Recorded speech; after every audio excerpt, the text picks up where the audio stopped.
back to our channel Billus Academy, and in today's class you're going to learn a new chapter, which is the second chapter of SSLC Science, which is acids, bases and salts.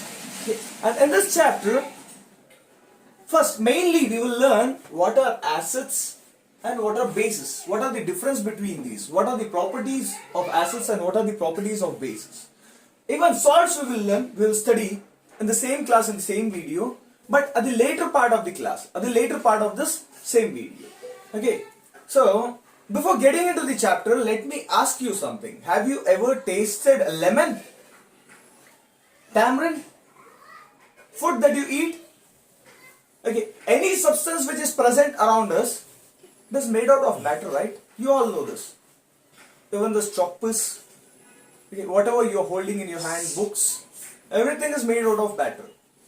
Each and every matter, it is either acidic or basic or salt in nature.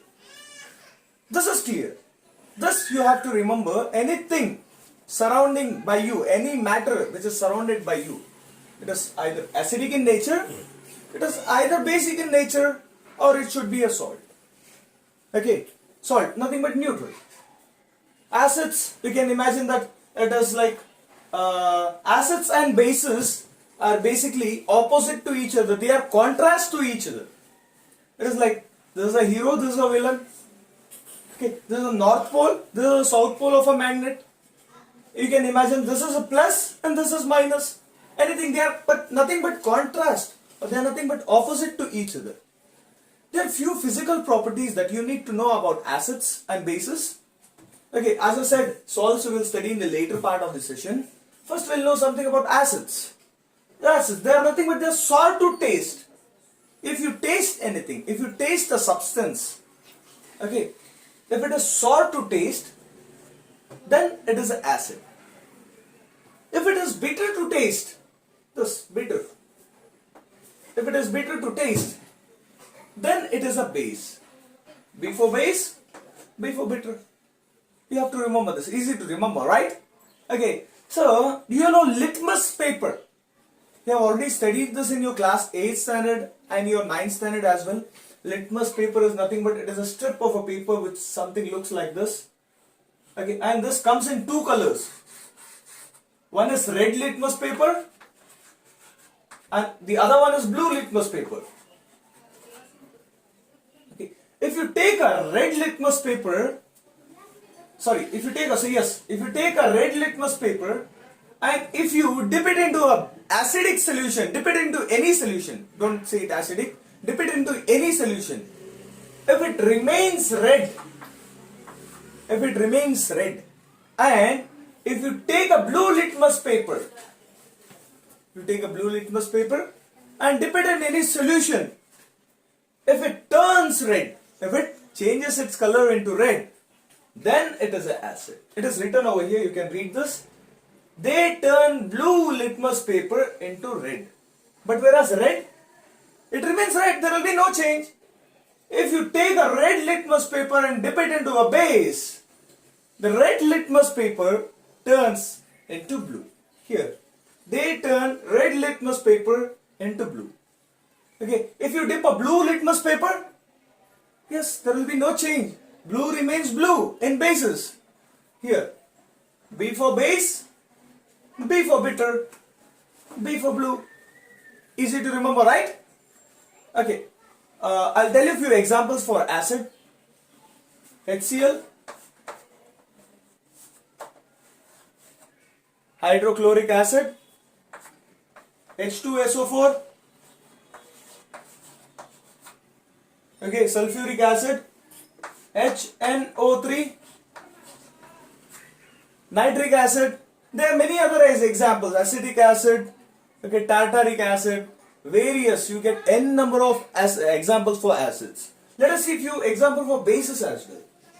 Okay,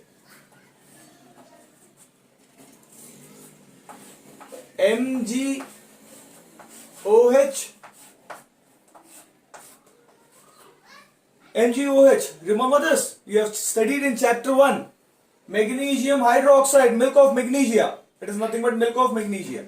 Okay, so apart from this, you have NaOH, sodium hydroxide. Okay, you have KOH, potassium hydroxide. There are many other examples. Okay, so here you observe an acids. I have written 3 examples, and all these 3 examples, one element is common here. Which is common? It is this H, hydrogen. Hydrogen is common in every acid. Okay. Whereas if you notice bases, if you clearly observe bases, OH is common here. Hydroxide is common, OH. OH. Right? So here, by looking at this, we can say that if you take an acid and if you mix it with water, this acid gets dissociated into H plus and Cl minus. That means you can simply say that, okay, acids produce H plus ions in their aqueous solutions. Okay, so if in your examination or if your teacher or someone asks you what are acids, the scientific way to define acid is the substances which produces H plus ions in their aqueous solution are called as acids. And in the same way, you can define bases. Okay, bases produce OH, or the substance which produces OH minus ions in their aqueous solution are called as bases. Clear? It is very easy. This complete chapter, entire chapter you're going to study is the property of acids, how acids reacts with one another, acids and bases reacts, and how acids reacts with metals, bases reacts with non-metals, etc., etc. The easiest chapter of chemistry is this: acids, bases and salts. I said you litmus paper, right? Red litmus paper, blue litmus paper. Do you know it is called as an acid-base indicator? What is it called? It is called as an acid-base indicator because it determined which solution is an acid or which solution is a base. And this litmus paper is a natural indicator. It is a natural indicator. There are many types of indicators which I'll explain you. Okay, so currently, right now, you remember this. This is a natural indicator which is made by lichens. A purple dye is extracted from lichens, and that purple dye is used to make this litmus paper. Okay, so here, if it is an acid, blue gets converted into red, and if it is a base, red gets converted into blue. And if it is neutral, if it is any salt, if it is neither acidic nor basic, okay, then any litmus paper you take, it gets converted into purple color. What color does it turns? It turns purple color. Okay, so now you got to know what acids and bases are. So let us see few indicators, few way of detecting acids. Not every acid that you can taste. For example, like HCl, it's a very dangerous acid. It's a deadly acid. Not only HCl, all these acids which I have written, these are strong acids. Dangerous acids. You cannot taste them. Okay. There are multiple indicators. Many indicators that we have that we have introduced to determine acidic solutions or a basic solution, or to identify whether a substance is acid or it is a base. Okay. Among this, the first one is which one? I'll explain you. Now, indicators. What are indicators? As I said, you litmus paper, right? This litmus paper was an indicator. It detected an acid and it detected a base. The same way you can read this out. The substance which identifies an acid or a base are called as indicators. In this class, mainly you will study four different kinds of indicators. One is the natural indicator, synthetic indicator. The third one is which is the most important indicator, which is the olfactory indicator. And the last but not the least, it's the universal indicator. Okay, so what are these indicators, sir? By the name itself, you will get to know. Natural, they exist in nature, they are found naturally. Synthetic, they are manufactured in labs. huge chemical labs, they are manufactured.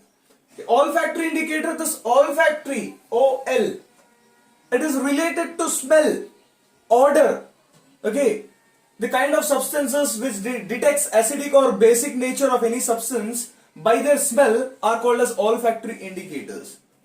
Universal indicators, it is nothing but, you just remember this, it is a mixture of multiple indicators, multiple natural indicators or maybe synthetic indicators, okay.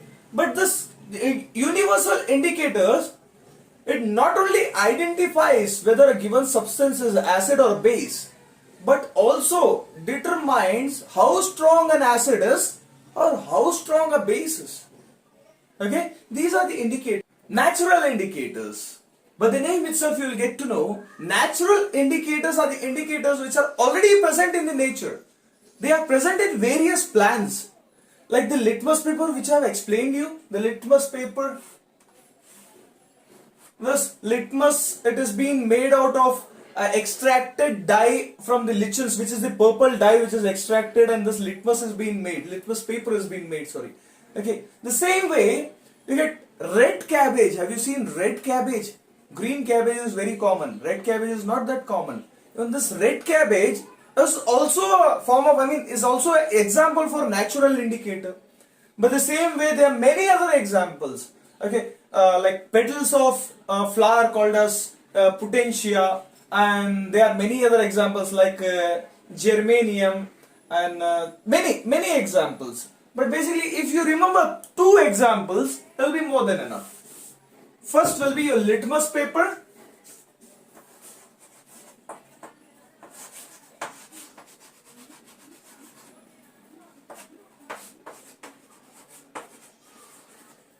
And the second one will be your red cabbage leaf.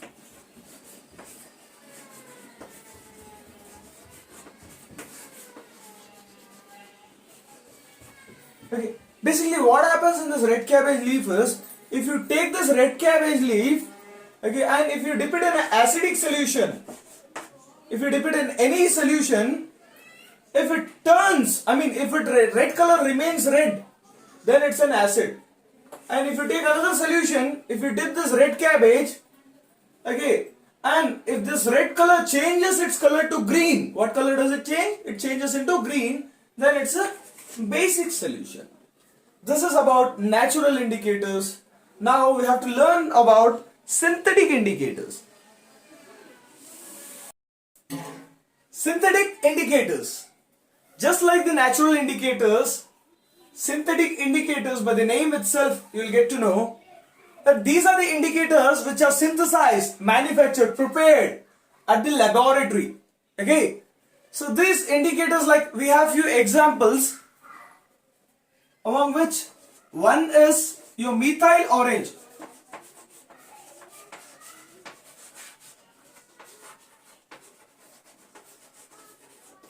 One is your methyl orange. What happens when you add base to it? Sorry, when you add, first we'll add acid to it. Methyl orange, by the name itself you'll get to know it is orange in color. When you add acid to it, it turns its color into dark red. When you add base to it, it turns its color into yellow. This is one example. There's one more example, phenolphthalein.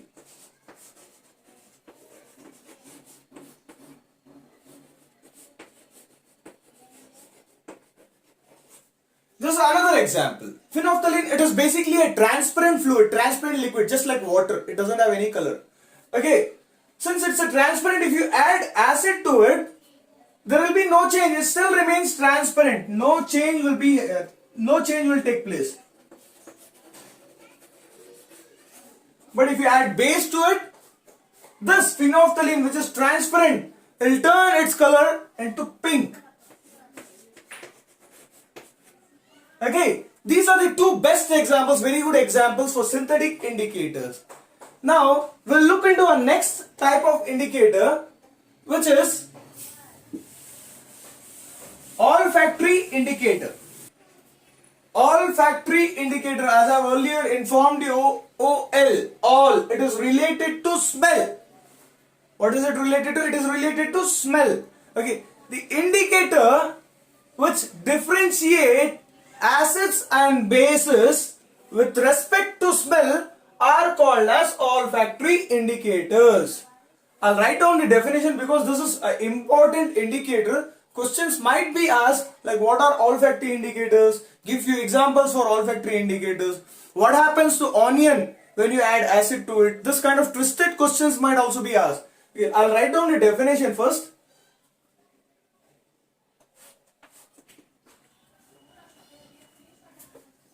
Yes, you can read out the statement, you can read out the definition. The type of indicator which determines an acid or a base with the change of smell in it with respect to smell, you can write either ways, okay, are called as olfactory indicators.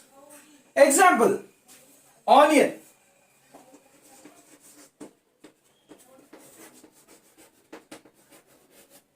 Onion, clove. Clove, one more example would be vanilla. Okay, these are few examples for olfactory indicators. Like what happens with these indicators is, see, when you take an onion,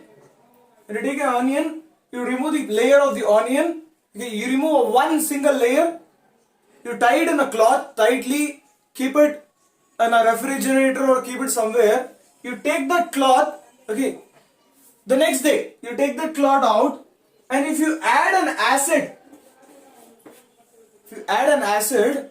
okay, the smell remains the same. Okay. But if you add a base, to it, the smell decreases or diminishes. Okay, this is what happens. So here, by the difference of smell, we can say whether it is an acid or whether it is a base. So these are the example, and this is the definition for olfactory indicators. You need to remember this. It is an important indicator. Apart from this, the next indicator, universal indicator, that is also very important. Let us look into it. Okay, universal indicators. So this universal indicator is quite interesting because these kind of indicators, universal indicators, just for you to remember, these are made up of multiple different indicators. These are the combination of multiple different kinds of indicators. Okay, these are the indicators which not only determines whether the given substance is acid or base, but also explains you how strong an acid is or how strong a base is. Strong acids, weak acids. Strong base, weak base. I'll explain you what those are. Okay, right now you need to remember that universal indicators, these are the indicators which not just determines any acid or base, but also the strength or the concentration. Strength, nothing but the concentration. Okay, I'll explain this to you, of any acid or a base. Okay. The best example for universal indicator is pH paper. Here P, because P is nothing but portents. H plus ions. pH paper is the best example. So it is pH paper is nothing but it looks something similar to litmus paper. It is not a litmus paper, don't get confused. It looks similar to litmus paper. Along with this paper, you get a scale, pH scale, which looks something like this. Okay, this scale will be divided into 14 parts. Okay, so this pH scale, it looks like this, something like this, and every column will have different color. It will have different color. It starts with dark red, blood red, darker than the blood. Okay, dark red, and it ends with dark blue. Dark, very dark blue. Okay, if it is dark red, if you take a solution, so just imagine you are taking a solution, okay, and you are dipping this litmus paper in it. Okay, here, sorry, it's not litmus paper, sorry, it's pH paper. You are taking a pH paper and dipping it in a solution. So, if this pH paper turns yellow in color, what color? Yellow in color. That color will be somewhere here. Yellow in color. then you can say that it is a base. You can say it is a weak base. Okay, so this scale will start from 0, 1, 2, 3, 4, 5, 6, 7, 8, 9, 10, 11, 12, 13, 14. Okay. Your pH scale starts from 0 and ends with 14. And the pH, if the pH is 7, which is the central number of this, which is exactly at the center, okay, then it is neutral. It is neither acidic nor basic. It is neutral. If it is above 7, if it is below 7, imagine it is 6.9. Okay, then it is slightly acidic, very slightly acidic. Okay, so if it is 7.1, it is 7.1, then it is slightly basic. What is it? It is very slightly basic. If it is 0, it is 0. It is very strong acid, very deadly acid. Okay, just like HCl. Okay, HCl, I'll write it over here. Just like HCl. This HCl is a strong acid and the pH for HCl is 1. Okay, if you take a HCl and if you dip it in a solution, if you take a HCl solution and dip this pH paper in that HCl solution, okay, this pH paper will change its color to red. What color will it become? It will become red. Then you can say this given solution is a strong acid. Okay, if you take any solution, if you take solution X and if you dip this pH paper in the solution, okay, and if this turns light blue, suppose if you are matching it over here, it comes to 11. Okay, even now here 11 is a strong acid, so a strong base. It is a base. The pH range from 0 to 6.9. 0 to 6.9, then it is said to be acidic. If the pH ranges from 7.1 to 14, then you can say it is a base. Okay, this is the concept of universal indicator. It is very important to remember. There are few pHs that you have to remember, just like pH of blood.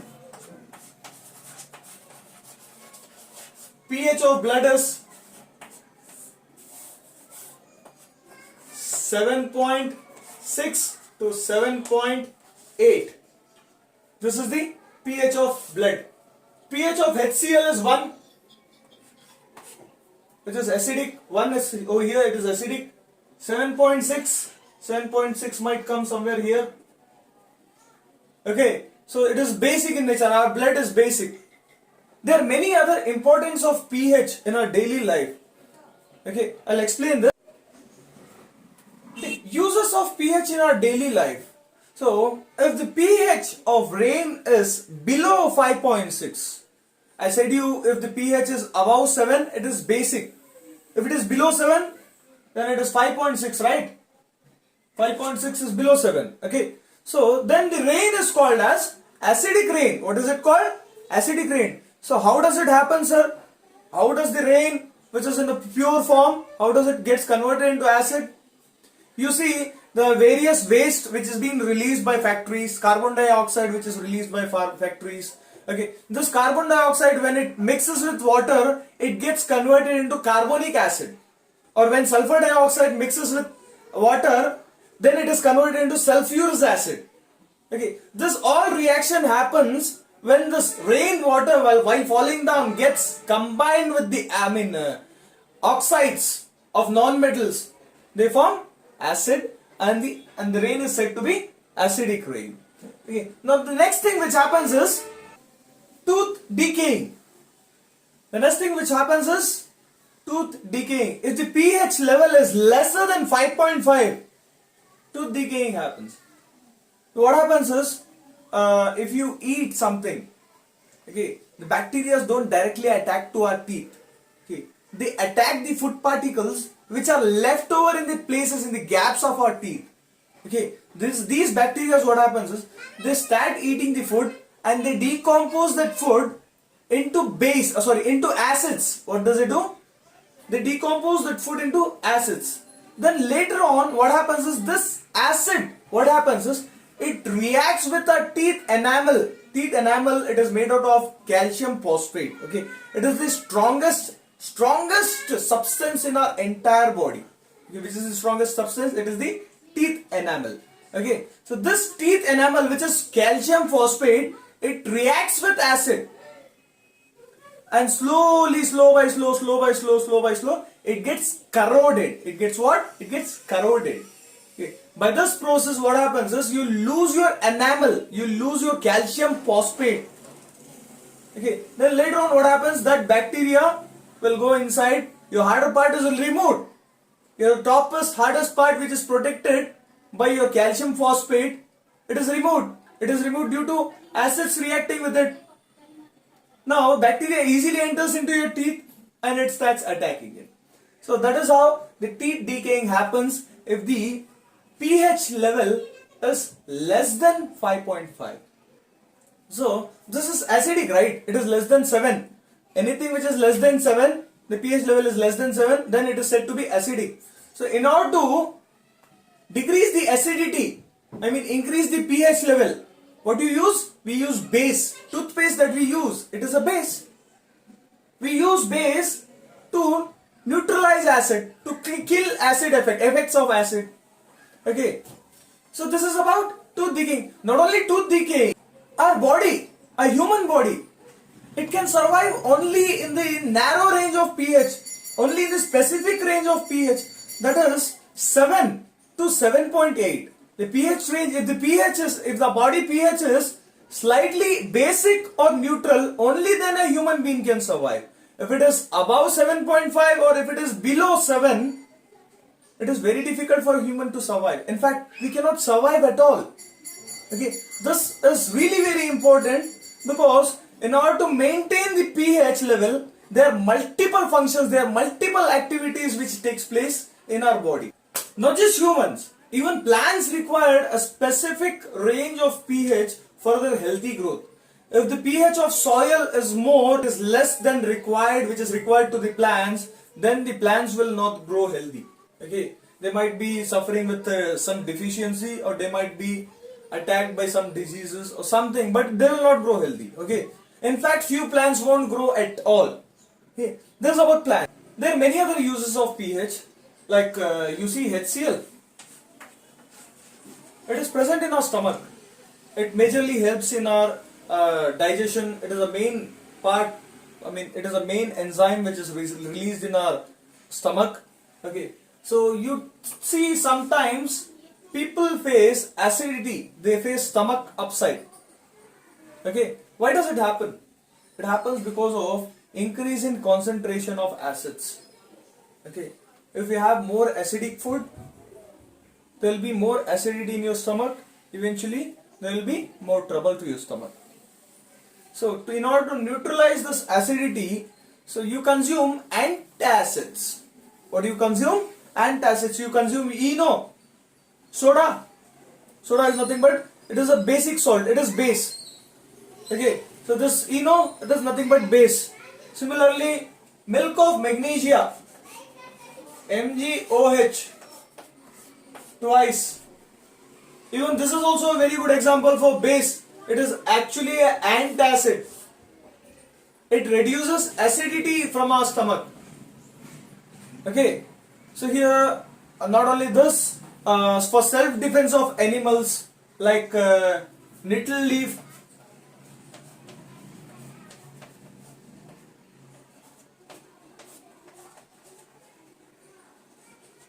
Nettle leaves, you see, itching kind of sensation. These leaves, okay, if you touch these leaves, the strings of the leaves get attached to our body, and that strings contains of methanoic acid. due to which our body reacts and we feel itching sensation. Not only this, red ant and black ant, even those creatures, not only red and black ant, even honeybee, those creatures contain methanoic acid. It contains what? Methanoic acid.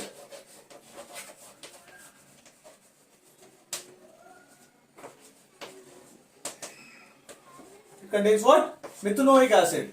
Not just nettle leaf, ant, bee,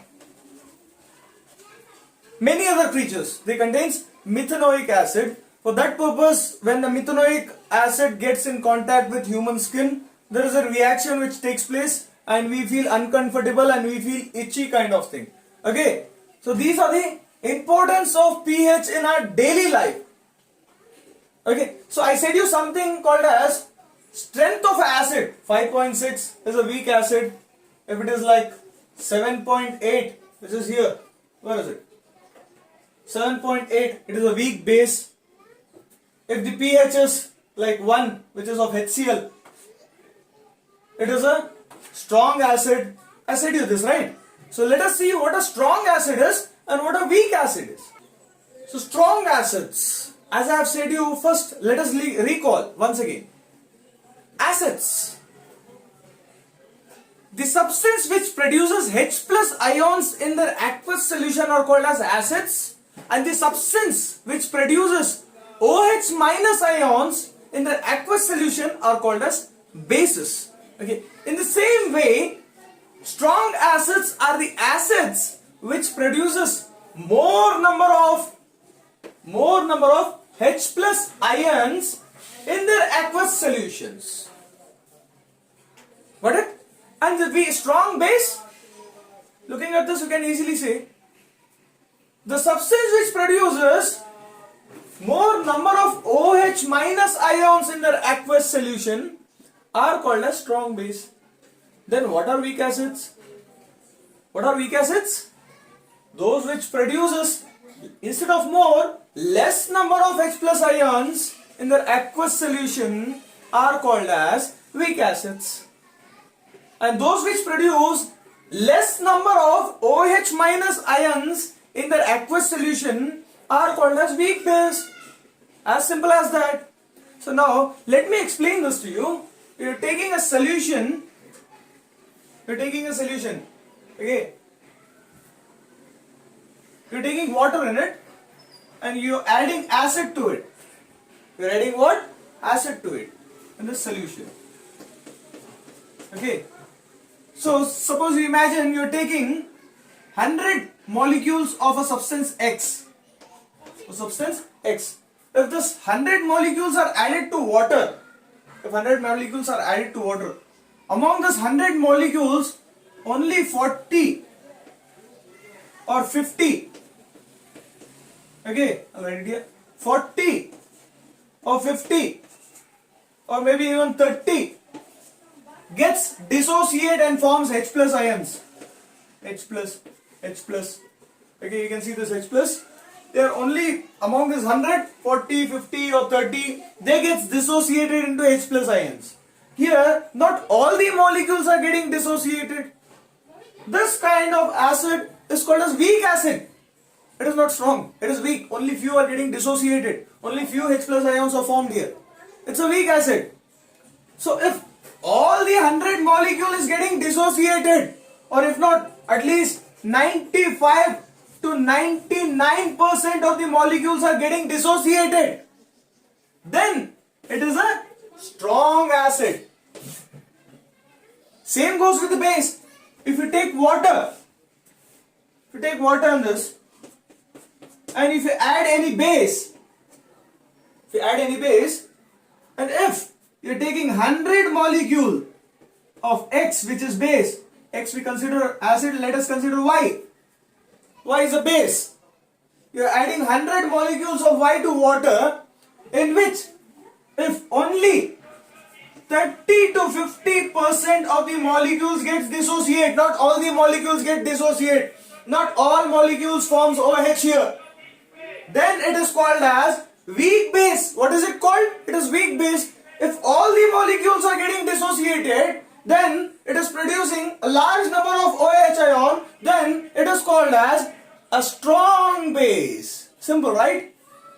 this is about weak base and strong base. Let us see a few example for strong acids and strong bases, weak acids and weak bases.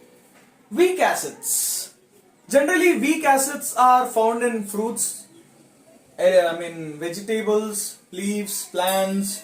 Okay, these are present naturally. These are naturally occurring acids. Not all weak acids are naturally occurring acids.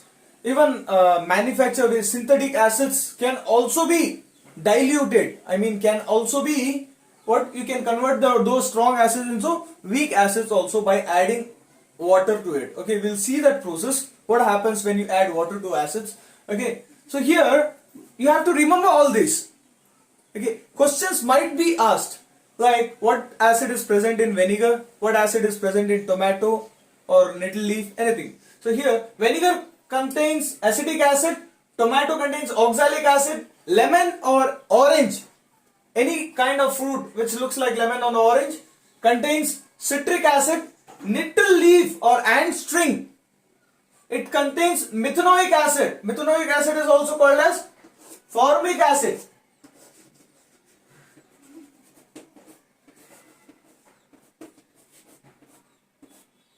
Okay, it is also called as formic acid. Tamarind contains of tartaric acid. These are few examples of weak acids. Strong acids. Strong acids are generally synthetic acids. They are manufactured, they are prepared at lab. Okay, few examples are hydrochloric acids, nothing but HCl that we have studied, we are studying it from 8th standard, 9th standard, that's the same HCl. Sulfuric acid, okay, nitric acid, carbonic acid, these are few examples for strong acids. Okay, so let me tell you one interesting thing about tamarind, which is tartaric acid. Have you seen this food vendors at streets or any shops selling pani puri? They use tamarind. They use tamarind to make that tamarind water. Okay, so they don't serve the tamarind water or pani puri which is made. They don't serve it in metal plates. They serve you in non-metal plates. You know why? Because of this tartaric acid. Tartaric acid is the reason. When you use metal plates, this tartaric acid reacts with metal. Okay, and it leaves a yellow stains, due to which whenever you see a metal plate used by a vendor, you feel it is unwashed. Even if it has been washed, there will be yellow stain which is left on the plate, which cannot be removed. It is reacted and it has been formed a different compound. Okay, so that is the purpose why these vendors don't use metallic plates. Let it be steel, copper or anything. Okay, metals are highly reactive with acids. They react with acids to form what you call metal oxides, salts, and hydrogen gas is liberated. That is some chemical reactions with acids and base, acids and metals. We will study, we will look into it. What happens? Okay. We saw few examples for acid. In the same way, we will see few examples for weak base and strong base. Few examples for weak base of magnesium hydroxide, milk of magnesia. It is an anti-acid. Okay, you remember this particular example. It is anti-acid. Okay, it reduces acidity in our stomach. Okay, it is a weak base. The same way, copper hydroxide, ammonium hydroxide. These are also the examples for weak base. And few examples for strong bases are sodium hydroxide, potassium hydroxide and calcium hydroxide. Okay. These are very clear. It is very clear to understand this. Remember these examples. Okay. The questions might be asked. Write examples for weak base, write examples for strong base. Okay. So let's now move into next topic. Next is the concentrated acid and the dilute acid. What is concentrated acid? The acids which contains less amount, very minute amount of water, or you can say the purest form of an acid is a concentrated acid. Okay, and dilute acid is nothing but water mixed in it. Water will be more and that acid, pure form of acid which is added to water will be very less in quantity. Those are called as dilute acid. You can read this here. The acid which contains less water in it are called as concentrated acids. Okay. Dilute acids are the acids which contains more water and less acid in it. Okay. So here you need to remember one thing. Whenever you are mixing water with acid, it is not acid that you put in water. Suppose this is an acid and this big beaker is water. Okay. You cannot add water to acid. Adding water to acid is highly exothermic. If you just put some water, it may splash, it may spill out, it may cause burns, it may cause damages. So what happens is, instead of this acid which is present here, it is added to water drop by drop, little by little. That too from here at the sides of the walls, a little by little it is added, and it is constantly stirred using a glass rod. Continuous stirring is required. Okay. So you never add water to acid. Acid is added to water in order to dilute it, in order to make it weak. Okay. So this you have to remember. It is given over here. It is not water which is added to acid. Acid is added to water drop by constant stirring. Because mixing of water and acid is highly exothermic. You know what exothermic is, right? Energy liberation. A reaction in which energy is liberated. You have already studied that in first chapter, chemical reaction and equations, right? Okay. So it is highly exothermic. If water is added to acid, it may splash. Got it? So this is about the concentrated acid and a dilute acid. So let's move on to the next topic now. Okay. Let us see few chemical properties of acids and bases with few reactions. Okay. What happens when acids and bases reacts each other? So this acids plus bases, okay, they both react to form salt and water. This is the reaction which you have to remember. If you remember this reaction, it is very easy to remember all reactions. So because here you see acids reacts with base to form salt and water. Let us see with an example here. Let us take any acid. Let us consider HCl. Let us take any base plus let us consider NaOH. NaOH. So an acid reacts with base and it forms NaCl plus H2O. Here this is a salt. NaCl is a salt, right? And H2O is water. So let us see one more example. Let us consider H2SO4. When reacts with, let us consider the same NaOH, or if you want to take a different one, you can take a different one also. You can take a different base. If you want to take MgOH, you can take MgOH. Whatever the base you want to take, you can take any base that you want. If acid reacts with any base, it forms salt and water. NaOH. Sulfuric acid reacts with sodium hydroxide. It forms sodium sulfate. NaSO4 and H2O is formed. NaSO4 is a salt, H2O is water.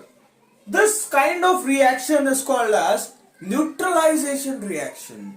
Whenever acid reacts with base, it forms neutral salt and water. So this kind of reaction is called neutralization reaction.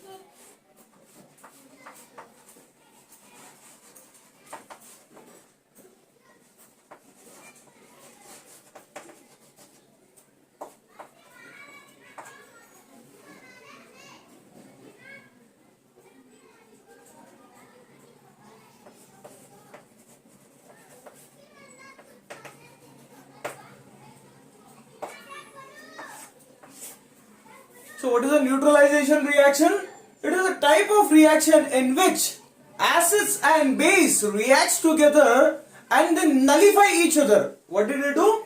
They cut the effects of each other. Here, acid also dead, base is also dead. So what is produced? Salt is produced. This kind of reaction is called as neutralization reaction. I'll write it here for you.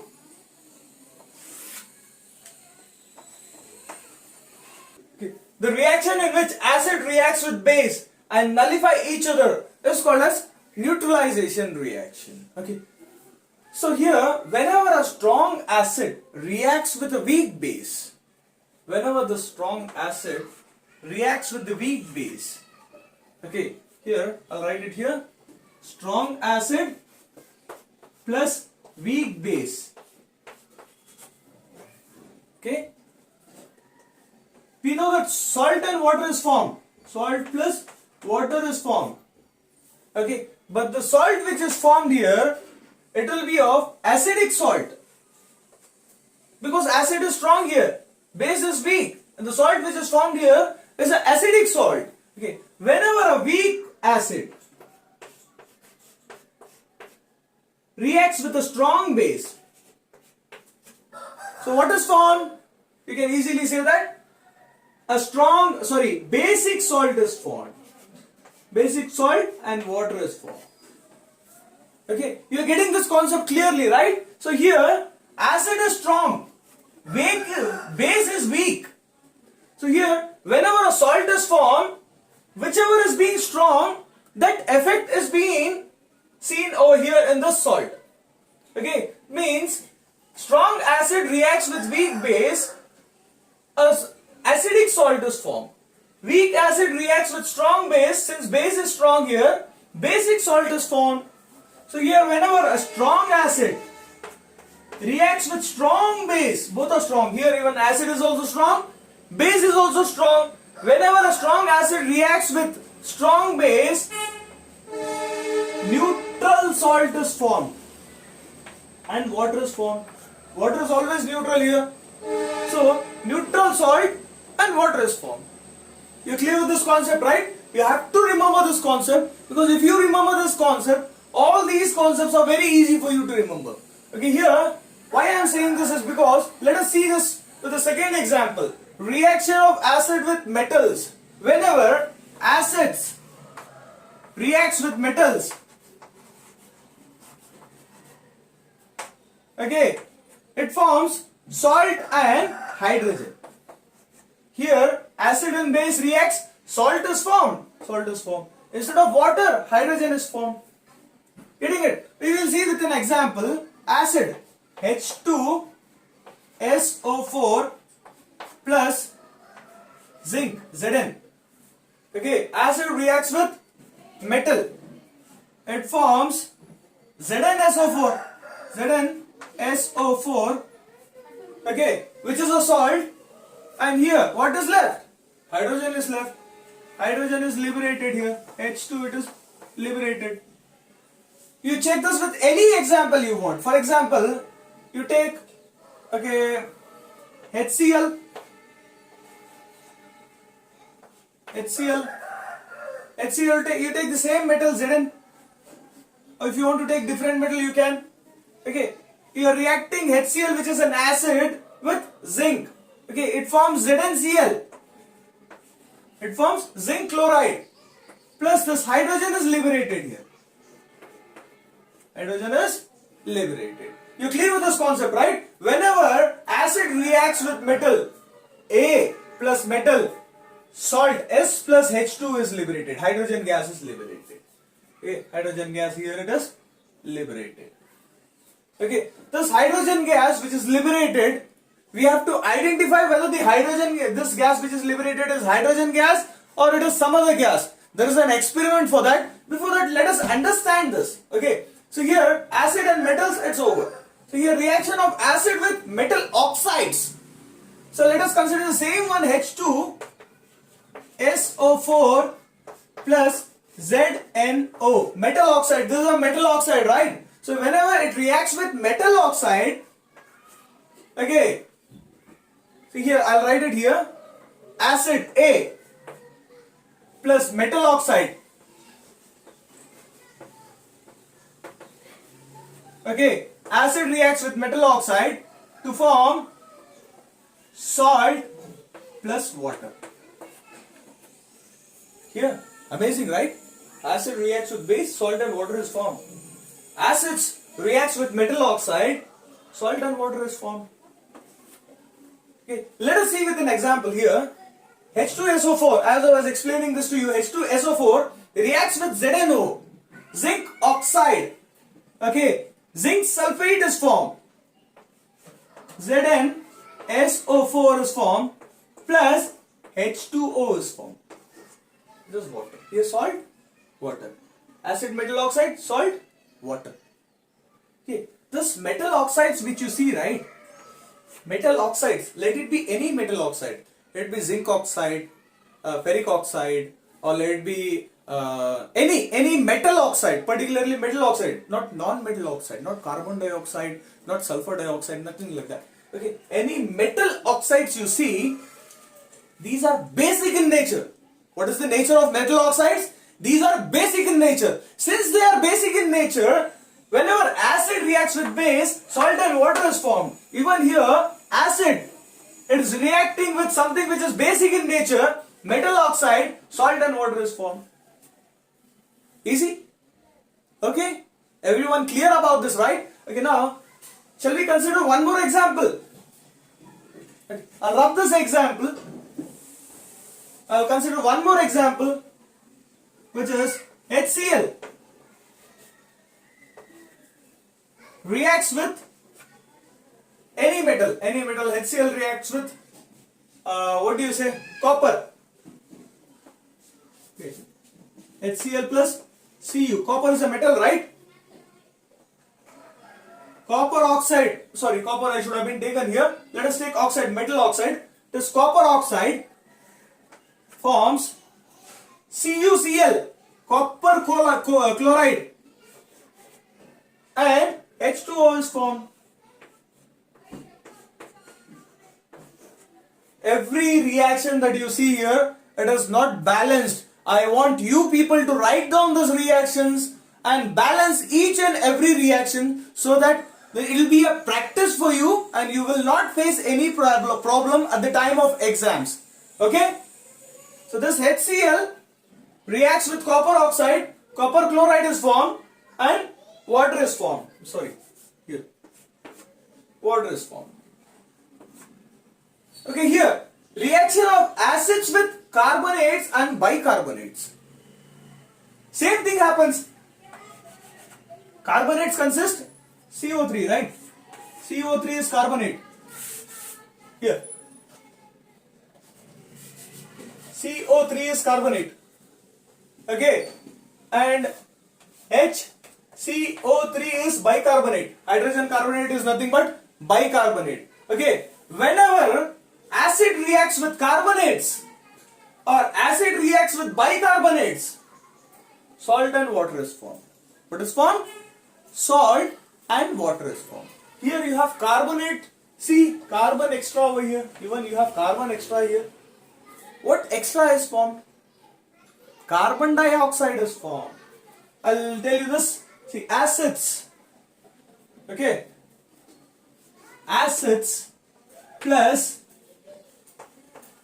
metal carbonate. Metal carbonate forms salt plus water plus what is extra that is released? Since you have carbonate here, carbon dioxide is released. What is released? Carbon dioxide is released. Let it be metal carbonate or let it be metal hydrogen carbonate, or metal hydrogen carbonate is nothing but bicarbonate. Metallic bicarbonate. Let us see with an example. Acid. Here HCl, which is an acid, when reacts with ZnCO3, zinc carbonate, it forms ZnCl plus H2O plus what is formed? Carbon dioxide is formed. Okay, there are various examples. There are many examples for this particular reaction. Not only this, all the reactions which I have explained you have multiple number of examples for this. Okay, so here the carbon dioxide which is released, as I said you, here the hydrogen which is released. We need to prove whether the gas is released as hydrogen or whether the gas is released as carbon dioxide. Okay, so for this we have an experiment. First we'll look into this experiment, then we'll see this experiment. Okay, let's look into that.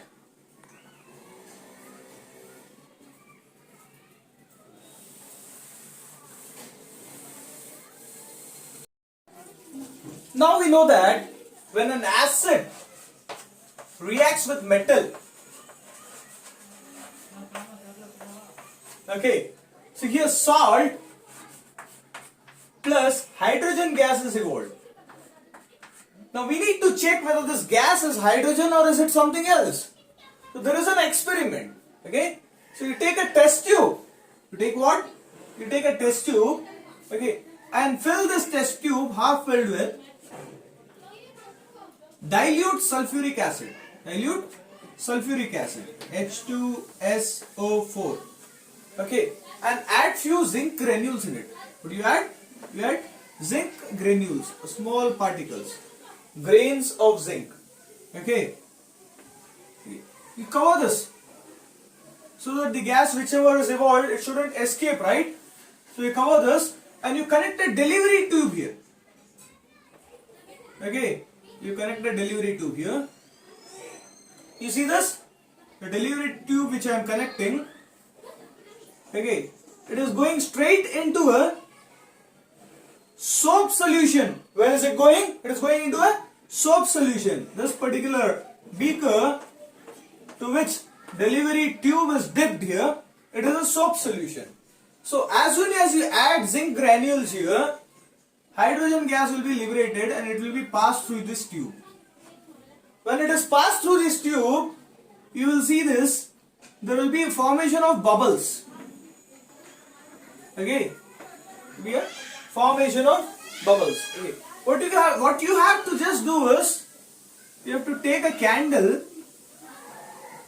Okay, you have to take a candle and you have to bring it near these bubbles. Okay, as soon as you bring it near these bubbles will blast with a pop sound. It will blast with a pop sound. Okay, by this we will get to know that this particular bubble which is blasting with a pop sound is nothing but hydrogen. Okay, it is nothing because of hydrogen. Getting it? This is a very simple experiment which you have to do, by which you can prove that the gas which is evolved from acids reacting with metal is hydrogen. Clear with this? Okay. Now, the second experiment. Okay, when the acids react with metal carbonate. Reacts with what? Metal carbonate.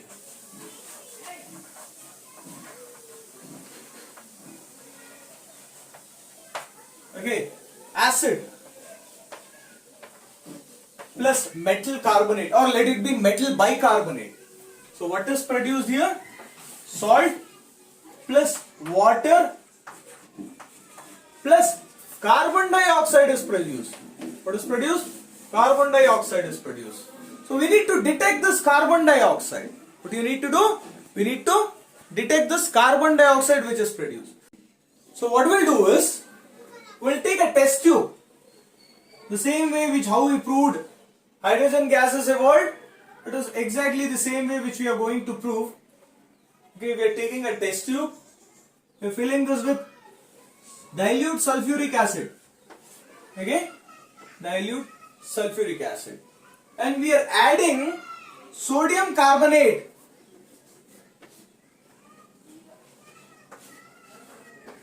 Okay, we are adding what? Sodium carbonate here. This is sodium carbonate.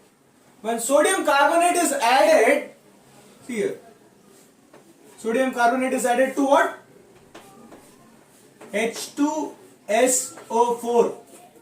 This is a solution of H2SO4, right? Dilute H2SO4. Dilute is nothing but more water and less acid.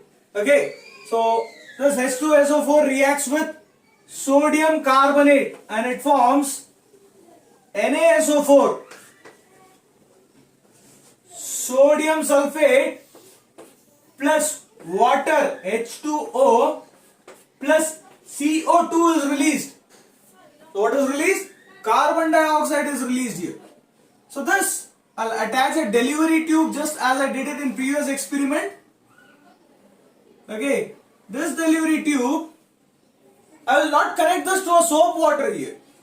What I will do is, I will connect this to a one more test tube which contains, I'll connect this to one more test tube which contains lime water. It contains what? Lime water. Okay, which contains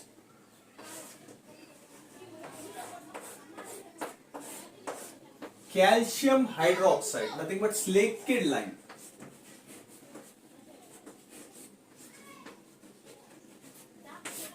Okay, I'll connect this to calcium hydroxide. So this calcium hydroxide which you see, it is a transparent solution. This calcium hydroxide is water soluble. Say slaked lime is water soluble. So it will be a transparent solution. As soon as the carbon dioxide, CO2, carbon dioxide enters through the delivery tube into the calcium hydroxide solution, this particular solution turns milky. What happens here is CaOH reacts with carbon dioxide. It forms CaCO3, calcium carbonate. Okay, we have seen this reaction in first chapter also. This is very important reaction. I have already said this to you in the first chapter. Okay, this slaked lime, when carbon dioxide is passed into it, turns into calcium carbonate. Okay, so this calcium carbonate is insoluble in water. It does not dissolve in water. So it turns white color, precipitate. It turns the entire solution milky. Okay, so here this calcium carbonate, this carbon dioxide is passed again into the calcium carbonate. That means excess of carbon dioxide is passed into the same solution here. What happens is, this calcium carbonate here reacts with excess of carbon dioxide, which is carbon dioxide is again passed over here. Okay, and water is also already present here. What is present?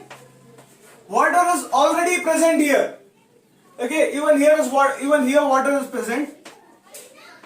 Okay, here this calcium carbonate in the presence of water and carbon dioxide, it forms calcium hydrocarbonate. Okay, it forms calcium hydrocarbonate. This calcium hydrocarbonate is again a water soluble product. It is a water soluble substance. What happens is, this milky solution again turns back transparent solution. What happens? Again it turns back into a transparent solution. Clear with this? So here I'll explain this once again. So we have taken dilute H2SO4 and we have added sodium carbonate to it, NaCO3, sodium carbonate to it. When we have added sodium carbonate, gas is released with the formation of sodium sulfate and water. Sodium sulfate and water is over here. Carbon dioxide gas is evolved, which is released. So I'll pass this carbon dioxide gas into the slaked lime solution, slaked lime plus water. Okay, after passing this carbon dioxide into slaked lime solution, this slaked lime solution reacts with carbon dioxide and it forms calcium carbonate. What does it form? It forms calcium carbonate.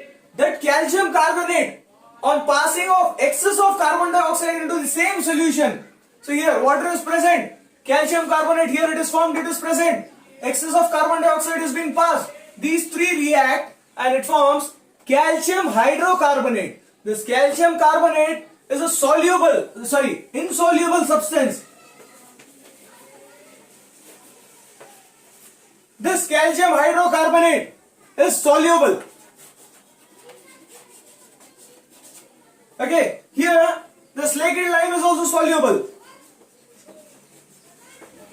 Slated lime is transparent, it turns white. Precipitate, which is milky solution, again white precipitate turns back transparent. Because of this is soluble substances formed. Okay, this is the process which takes place. By this we can prove that carbon dioxide gas is released when acid reacts with metal carbonates or metal bicarbonates. Simple. Clear with this concept, right? Okay, now let's move to the different concept. Next topic. Till now we have studied about only acids and bases, right? Let us now study about salts. Here, acids and bases are completed. The study of acids and bases in this chapter is completed. Now we'll have to study about salts. Okay, which is the common salt? What is the chemical formula or chemical name for common salt? It is NaCl. NaCl. It is nothing but sodium chloride. Okay, sodium chloride is really very useful for our body. It is also used for cooking purposes. Domestically, it is on large scale we use it. Not only on domestic purposes, we use this for commercial purposes, for industrial purposes also. So using this NaCl, hydrogen is made. Okay, and chlorine is made. Chlorine is extracted. Hydrogen, here there is no hydrogen, sir. How can I extract? I'll tell you the process how it is being extracted. Using NaCl, okay, NaOH is extracted. NaOH. NaOH is nothing but it is a base. It is alkali base. What is it? It is a alkali base. What is this alkali base? I'll tell you. You can call it as alkalines.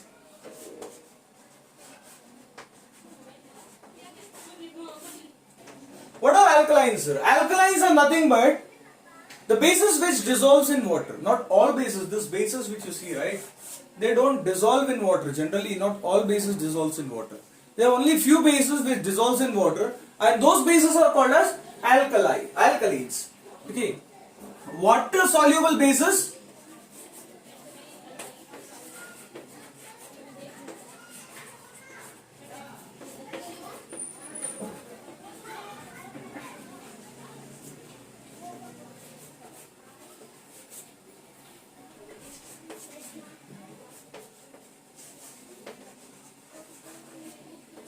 are called as alkalides.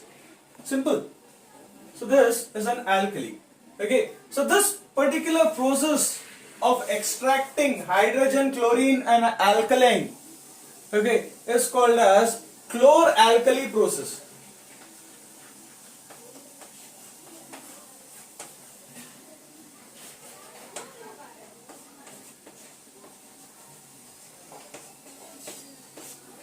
What is it called? It is called as chloralkali process. So now let us see what happens in this chloralkali process. Okay, how do we extract hydrogen, chlorine and NaO? Chloralkali process. Chloralkali process. So you take a packed container here. Take a packed container. Okay, in this container you take brine solution. What do you take? Brine solution. Brine solution is passed through the inlet here. This is the inlet. Okay. So this is the outlet. This is the outlet from where NaOH is extracted. Getting it? Okay. Here there is one more outlet. I'll tell you why this outlet is. And one more outlet over here. Okay. Altogether you have three outlets and one inlet. Okay, what is this brine solution, sir? It is nothing but a mixture of salt and water is called as brine solution. NaCl plus H2O is called as brine solution.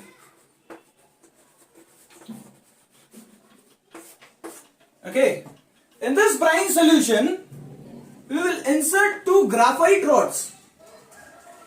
these graphite rods are inserted to pass electricity. Okay, we are inserting two graphite rods over here.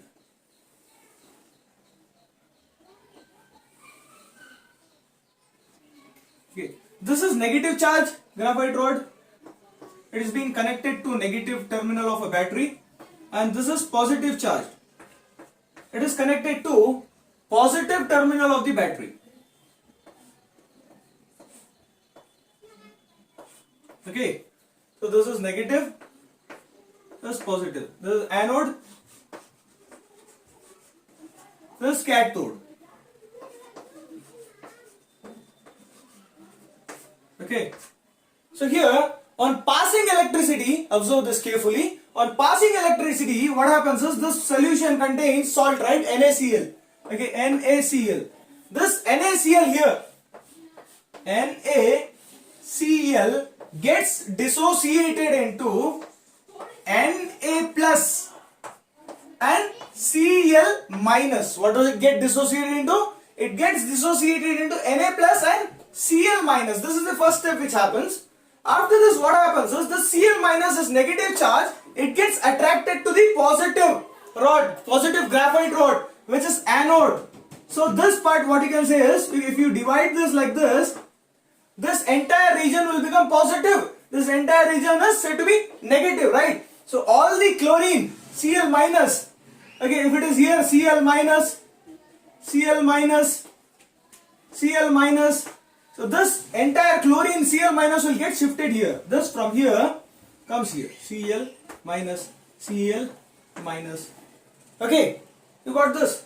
This Cl minus, okay, what will happen is, it will lose one electron. Cl minus, it loses electron and it forms electron and Cl. Okay, here basically two Cl's at a time lose two electrons to form Cl2. Chlorine gas is formed. This chlorine gas is liberated here at this place.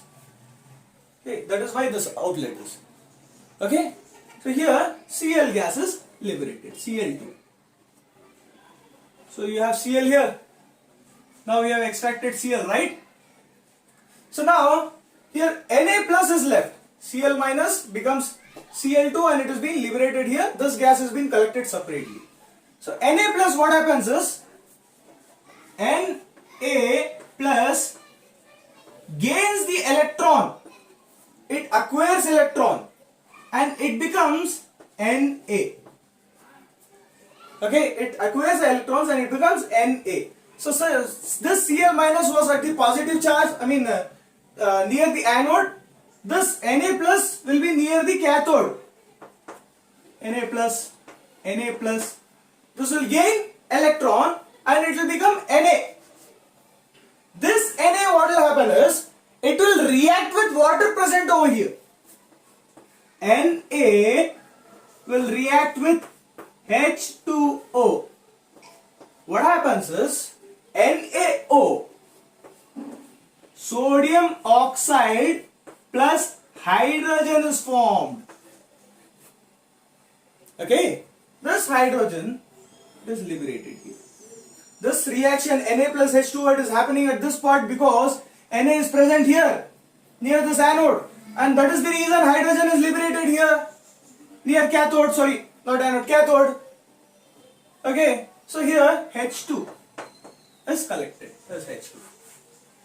We have collected chlorine, we have collected H2 here. So here this Na plus H2 becomes NaO and hydrogen is being collected. This NaO, what happens is further reacts. What happens? I'll write it here. NaO further reacts with water present. Water is present here, right? It is still there. It has not gone nowhere. Okay, here it becomes NaOH. What happens? It becomes NaOH.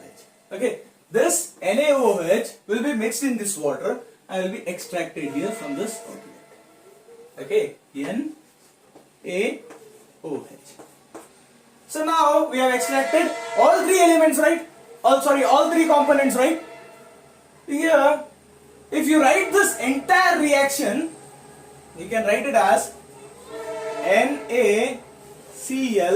Rub this out. Okay. I'll write it over here. NaCl plus H2O on passing electricity.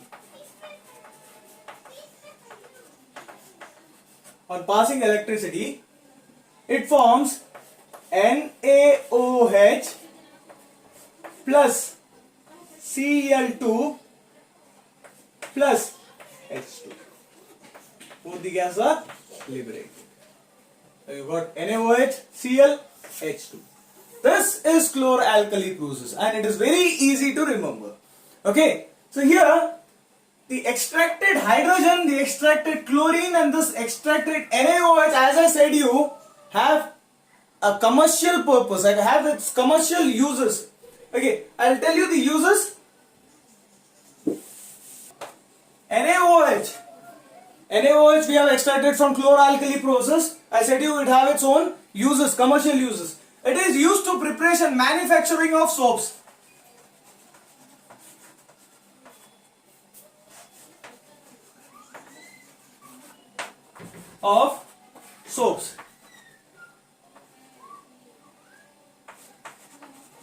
And detergents.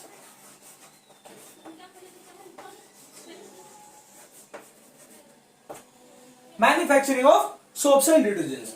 And what else it's been used?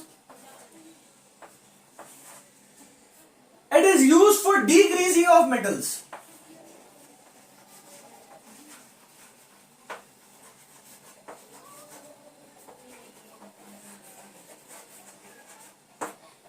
Okay, it is used for degreasing of metals. It is used to manufacturing of papers.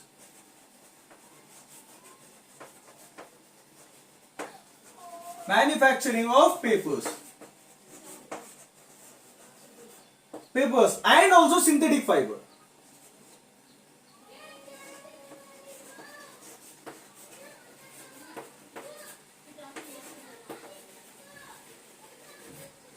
Okay, these are the uses of NaOH. Now let us see what are the uses of chlorine, Cl. Cl is a very dangerous gas. Okay, Cl, it is used to kill germs, it is used to kill bacteria, it is harmful for human, it is harmful for any organism, any microorganisms. Okay, it is used as disinfectant.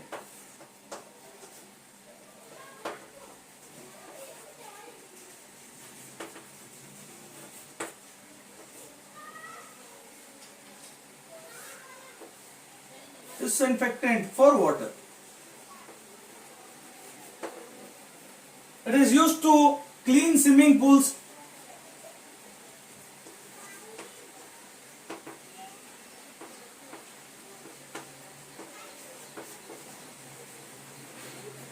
Used to clean swimming pools, and it is also used to make a compound called as CFC. Manufacturing of CFC, chlorofluorocarbon. Okay, so this basically is used in your fridge, deep freezers. Okay, this is a kind of gas. It is a deadly gas actually. It is used in your freezers. Okay, apart from this, it is used to manufacture PVC pipes. Have you heard about it? Polyvinyl chloride. Advertisements that you see in TV, PVC pipes. This chlorine is used to make PVC pipes.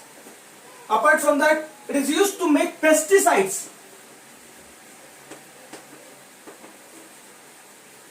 What are pesticides used for? They are used to kill harmful germs, harmful bacteria, pests. Okay, and agriculture purpose, for agriculture purposes. Okay, these are the uses of chlorine. Okay, there is one use, there is again one, third, the fourth, this is the fifth one.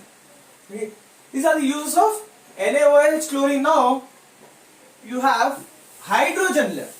What are the uses of hydrogen? Hydrogen is combustible. Okay, it is highly flammable. Therefore, you can say that hydrogen is used as fuel. And it is used as margarine.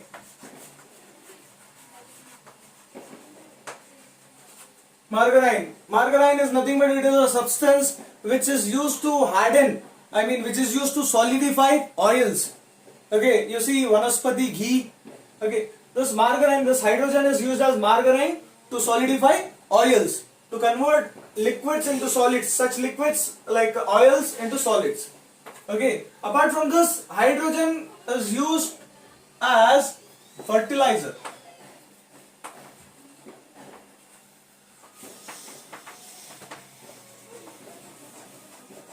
Fertilizer. Like ammonia is manufactured using hydrogen.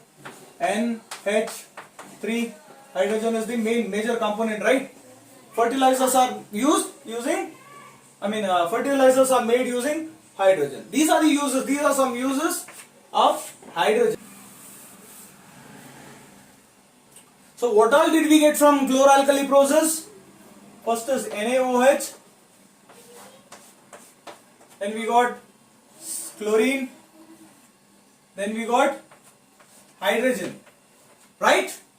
So these are the things which we got from chloralkali process, right? So this, you can see this chlorine and hydrogen, if they combine, what happens? HCl is formed, hydrochloric acid is formed. One process, chloralkali process, so many other products are formed. Okay, now here observe this carefully now. Apart from HCl, there's chlorine, Cl2. Okay, it reacts with calcium hydroxide. What is the common name of calcium hydroxide? Yes, it is slaked lime. I have said this again and again, and now again I am saying this. You will have to remember this. Okay, so this calcium hydroxide reacts with chlorine. It forms calcium oxychloride. What does it form? It forms calcium oxychloride. This reaction is also important. You know what is this calcium oxychloride? It is nothing but bleaching powder.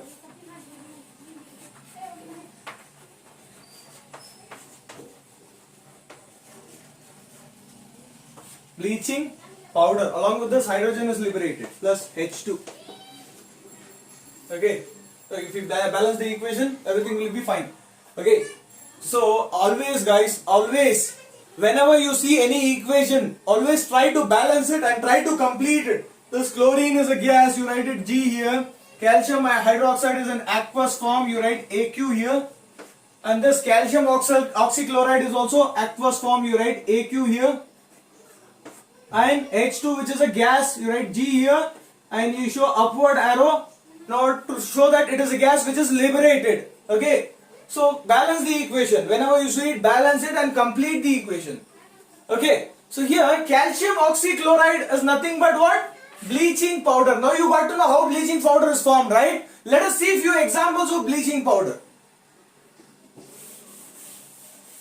That's it. There is nothing more. Okay. This is a kind of salt. Okay. This is a salt.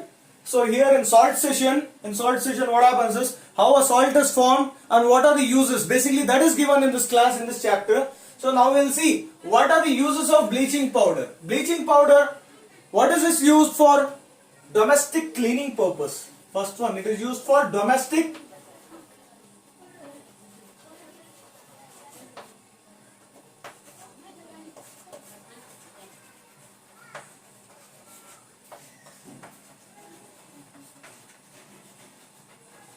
Okay, it is used for domestic cleaning purpose.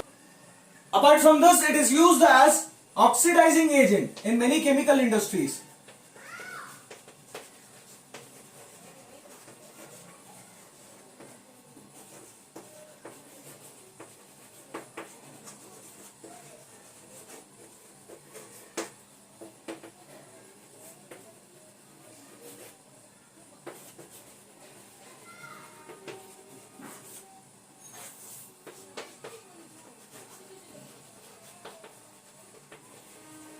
Okay, so apart from this, it is used to bleach.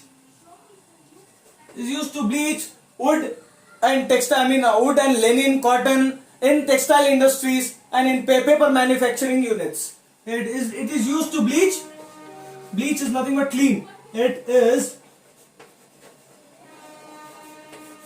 used to bleach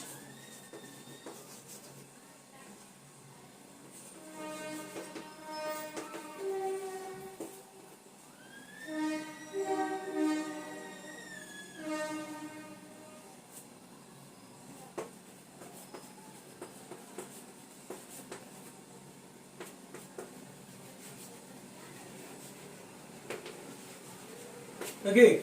Apart from that, it is used to bleach. It is used to bleach wood pulp in paper manufacture. Wood pulp in paper manufacture. Okay, these are the main uses. There is one more use. Okay, it is used to make drinking water germ free. It is used to make drinking water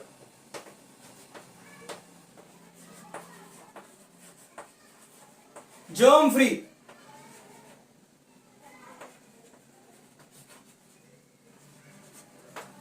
Okay, this is the fourth point. Fourth point, I'm writing it over here because I don't have place over here. Okay, these are the uses of bleaching powder. You have to remember the reaction, how bleaching powder is formed. You have to remember the formula. You have to remember the uses. Okay, now next we'll see about the next salt. This was the second salt. Okay, which we studied. First was the NaCl. Okay, through that NaCl we got Cl.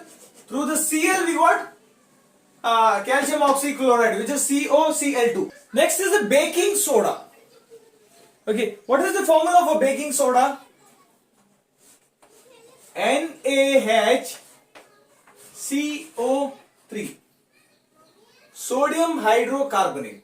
Okay, how is it formed? Okay, let us see the formation of sodium hydrogen carbonate, nothing but baking soda. So here NaCl, again here NaCl.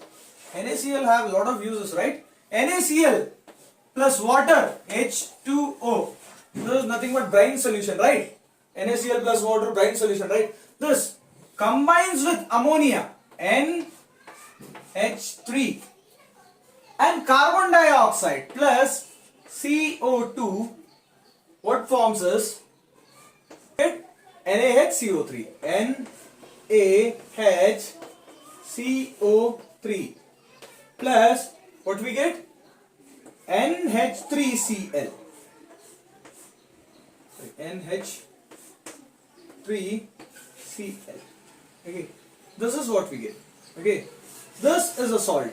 Okay, so we got to know how baking soda is formed, right? How sodium hydrocarbonate is formed. Okay, this sodium carbonate on heating. Okay, on heating, NaHCO3 on heating. Okay, this is one more extra reaction. Apart from this, you have to remember this reaction. So, what is formed is heat. NaCO3 plus H2 is formed, which is liberated. Okay, this NaCO3 here, NaCO3 on recrystallization, that means on obtaining water, it forms NaCO3 plus H2O. When it recrystallizes, it utilizes 10 molecules of water. One molecule of NaCO3, which is sodium carbonate, utilizes 10 molecules of water and it forms NaCO3 10H2O. What is this 10H2O, sir? Okay, 10H2O. NaCO3 we understood. What is this 10H2O? I'll explain it to you. Before that, let us complete baking soda. This complete thing is called as washing soda. What is it called? Washing soda. Let us get back to baking soda first. Let us finish baking soda. Okay. So here, this NaHCO3, what are the uses of it? Now we got to know the formation. I mean how baking soda is formed. What are the uses? First one, this baking soda. Okay, it is converted into baking powder, which is used for foods, which is used to make breads, buns, okay, cakes, all bakery kind of items. It is used. Baking soda is converted into baking powder by adding any edible acid to it, by adding tartaric acid or any kind of edible acids. By adding edible acid.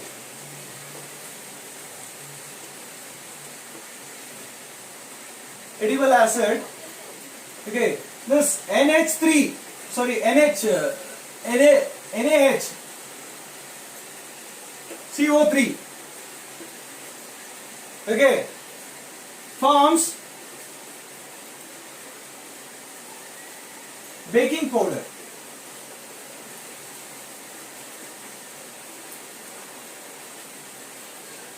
Okay, what it forms? It forms baking powder.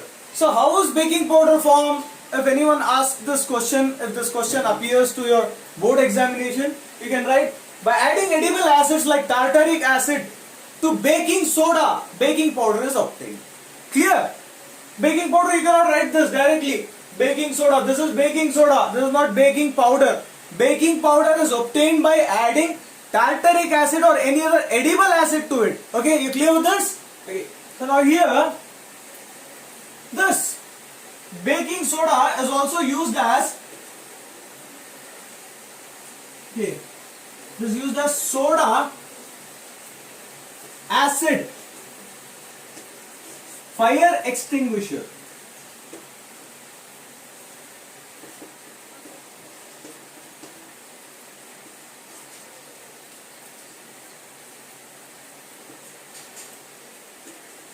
Okay, this is the second use. And here, this, have you heard about soda? Consuming it for acidity problems. You have soda, right? So this soda acts as an anti-acid. It reduces acidity in your stomach. Okay, it is used as anti-acid.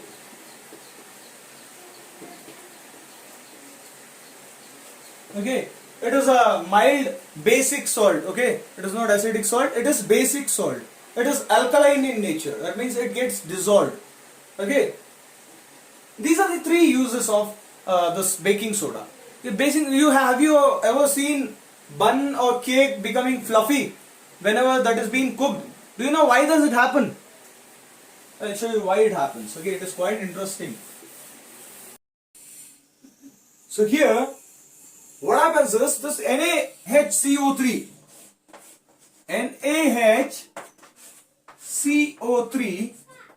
on heating. I've written this process earlier also for the making of washing soda.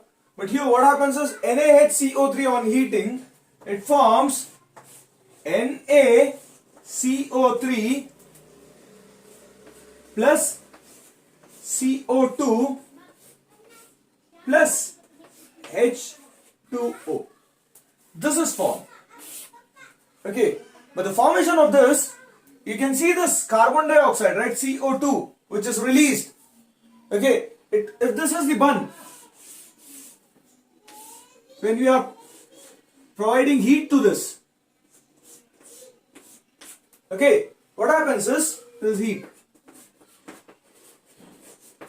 What happens is this becomes fluffy because the carbon dioxide here is being released. So when it tries to make gap to escape, right, it makes the bun or it makes any object that we cook fluffy. Okay, this is what happens.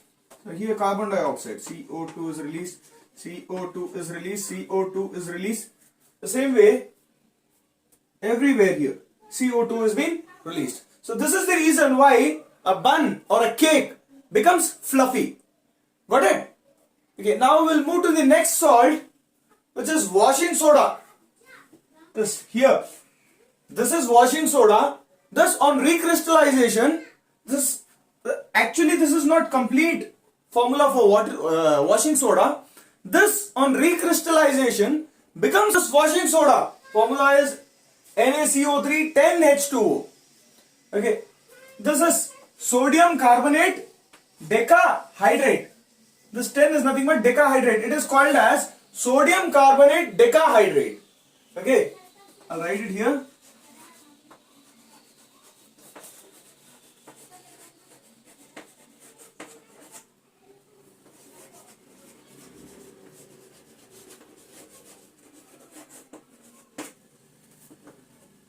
Okay, this I'll tell you the story of this 10H2O.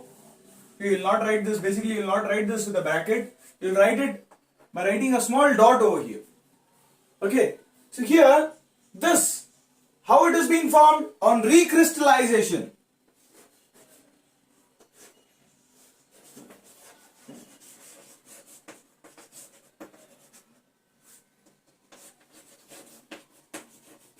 Recrystallization of NaCO3. How is this NaCO3 obtained? It is obtained by heating sodium hydrocarbonate. That is nothing but baking soda. Okay, this is being obtained. So let us see few uses of it.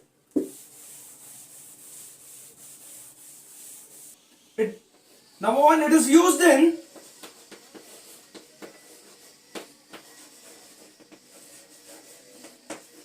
I'll rub this out.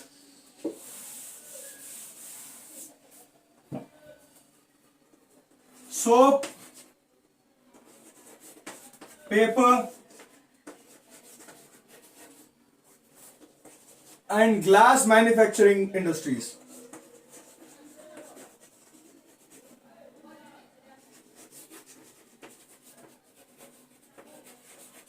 Okay, apart from this, it is used in manufacture of borax.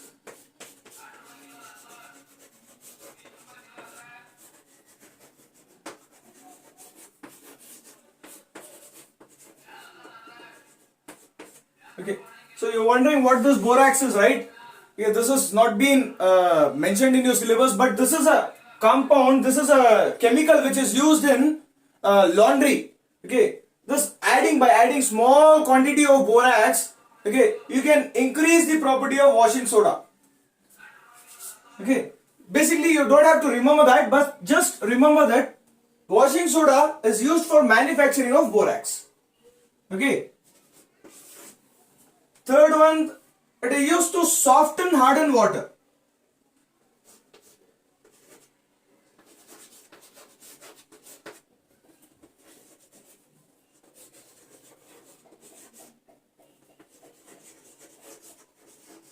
Okay, basically these are the three major uses of washing soda. So after this we have POP, plaster of Paris.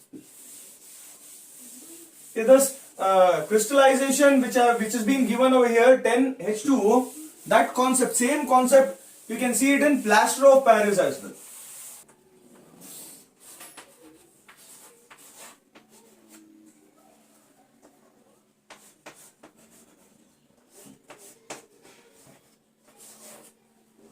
Okay, it is nothing but calcium sulfate hemihydrate, half H2O. Basically what happens is, this one, you get two atoms of CaSO4, means one CaSO4 over here, one CaSO4 over here. You have H2O, which is one H2O over here. Even this one molecule of CaSO4 shares this water molecule, and even this CaSO4 shares the same water molecule. That means one molecule of CaSO4, calcium sulfate, takes half molecule, and the other molecule of the CaSO4 takes another half molecule. This is how a plaster of Paris is formed. It is called as hemihydrate. Okay, so this plaster of Paris you might have been seen in many places, right? So it is basically used for internal decorative purposes and for making idols, and also for setting of bones. The plaster, if there is a damage in your bone, okay, a doctor puts you a bandage and he fills that bandage with the solution of plaster of Paris. Okay, this is what happened. Plaster of Paris, but further, if this further absorbs water,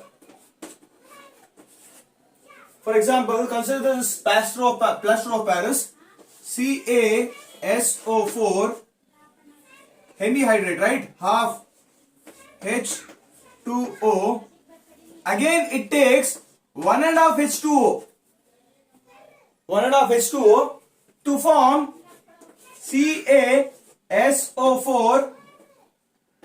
2H2O. Okay, and this is called as gypsum. What is it called? It is called as gypsum. So this is the main reason why plaster of Paris is stored in airtight containers, because when it comes in contact with H2O, moisture which is present in air, what happens is it becomes a very hard substance. It gets converted into gypsum. Okay. As I said, uses of plaster of Paris, it is used for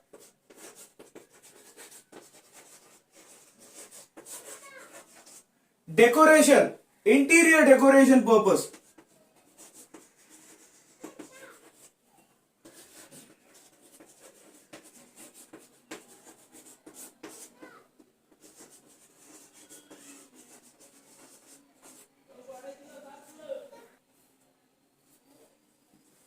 Okay, apart from this, it is used to setting of bones.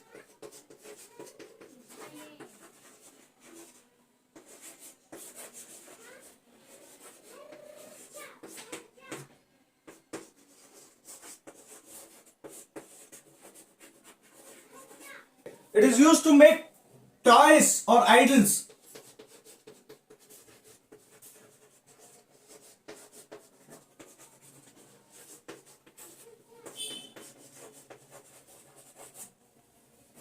Okay, these are the uses of plaster of Paris. Now, how gypsum is obtained?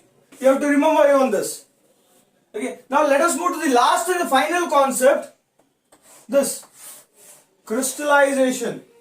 Crystallization of amorphous solid to crystalline solid. So I was telling you about this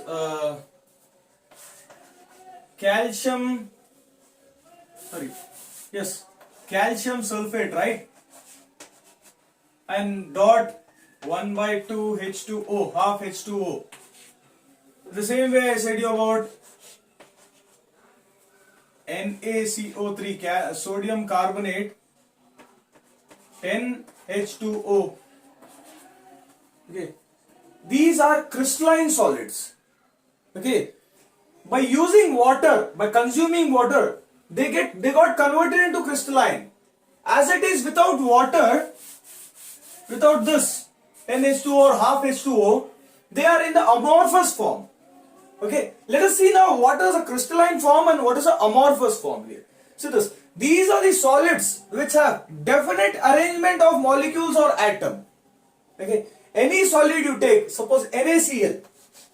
NaCl is the best example for crystalline, because this, every molecule is being arranged in a proper structure, in a definite way. Okay, you can see this, right? It is forming a proper crystal shape. The same way, even this is arranged uniformly. In the atoms or molecules here are arranged very uniformly. Even this is a proper definite shape. Okay, these kind of solids are called as crystalline solids. Whereas amorphous solids, it is exactly opposite. These are the solids which have indefinite arrangement of molecules or atoms. You can see this. There is no definite arrangement in it. You can see this. Even here you don't have definite arrangement. It is irregular shape, right? The molecules are not arranged properly. But here, it have a fixed regular shape. Molecules are arranged properly here. So here this CaSO4 is a very good example for amorphous solid. So consider this CaSO4. Okay, this CaSO4, what it does is, it absorbs two molecules of H2O. I said half here, I'll take two here. Okay, this absorbs two molecules of H2O and this becomes a regular shape like this. It becomes CaSO4 2H2O. That is it. And the same way, there are many other examples. Like crystalline, they are fixed shape. They don't need any water. As it is, they have their definite shape. But this amorphous, they are few solids, not amorphous. All amorphous solids can absorb water and form into crystals. Okay, they are certain solids like NaCO3. sodium carbonate. Even this absorbs 10 molecules of H2O, 10 molecules of water, and it becomes crystalline. It forms like this. It becomes crystalline. Okay. So, but at the same way, what happens to the CaSO4 is CaSO4 to H2O, you heat it. What do? You heat it. It loses 1.5 amount, 1.5 atoms of water, and it forms CaSO4 dot half H2O. This is POP. This is gypsum. This is POP. Okay. Now by this we have completed this chapter, acid, bases and salts. If you have any doubts or if you need notes related to it, it is given in the description. You can go check the description and you can download the notes. Or if you have any doubts, you can please leave it in a comment section. Please like and subscribe our channel. It provides me motivation to do more and more videos and help you people. Thank you.